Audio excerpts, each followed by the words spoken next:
Hello दोस्तों, आप सभी का स्वागत है गोल सेटिंग चैनल में। आप इस वीडियो के माध्यम से जान सकेंगे कि आप सी सेट क्या है और सी सेट करने के क्या फ़ायदे हैं, इसकी एलिजिबिलिटी क्या है और सी सेट कितने साल का होता है, सी सेट को पास करने के लिए कितने नंबर होने चाहिए, सी सेट पास करने के लिए कितने सब्जेक्ट होते हैं और सी सेट करने के बाद हमें सरकारी जॉब मिलेगी या नहीं मिलेगी। तो सर, यही सब आज इसी की टॉपिक में हम बात करेंगे, मिल सकेंगी। तो चलिए शुरू करते हैं अपनी वीडियो। तो सबसे पहले जो है कि व्हाट इज सी सेट की सी सेट क्या है। सी सेट जो है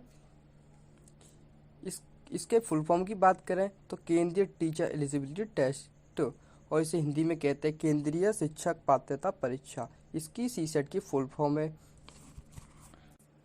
इसे हम अगर हमें कोई सरकारी टीचर बनना है तो हमें ये सी सेट क्वालिफिकेशन करना होगा। अगर हम सी सेट करने के बाद हम किसी भी भारत के किसी भी राज्य में हम सरकारी टीचर वैकेंसी निकलने पर सरकारी टीचर बन सकते हैं।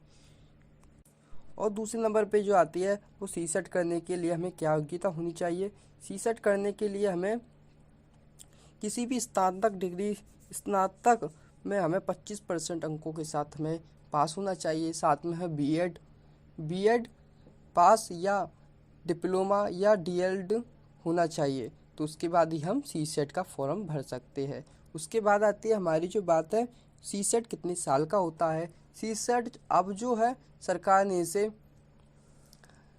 एक बार सी सेट पास करने के बाद आप जीवन भर के लिए इसे आपको सर्टिफिकेट मिल जाता है। लेकिन जो पहले था वो 7 साल के लिए इसकी अवधि होती थी। एक बार आप सी सेट करने के बाद इसकी अवधि 7 साल तक थी, लेकिन अब इसे आजीवन के लिए सरकार ने कर दिया है।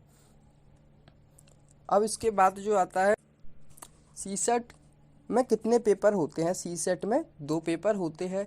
पहला पेपर जो होता है वो 1 से 5 तक के क्लास के लिए होता है, और जो दूसरा पेपर जो होता है वो 6वीं क्लास से लेकर 8वीं क्लास तक के लिए होता है। अगर आप चाहें तो पहला पेपर दे सकते हैं, और आप अगर चाहें अपने इच्छा अनुसार दोनों पेपर को भी आप दे सकते हैं। अब इसके बाद जो बात आती है कि सी सेट पास करने के लिए हमें कितने नंबर लाने होते हैं। सी सेट पास करने के लिए जो जनरल कैटेगरी के हैं उन्हें करीब करीब 90 नंबर लाने होते हैं, और उसके बाद जो आरक्षित उम्मीदवार है उनको मिनिमम 85% लाने होते हैं। लेकिन ये कभी घटते और बढ़ते रहते हैं, क्योंकि ये कट ऑफ के आधार पर ही रिजल्ट बनते हैं।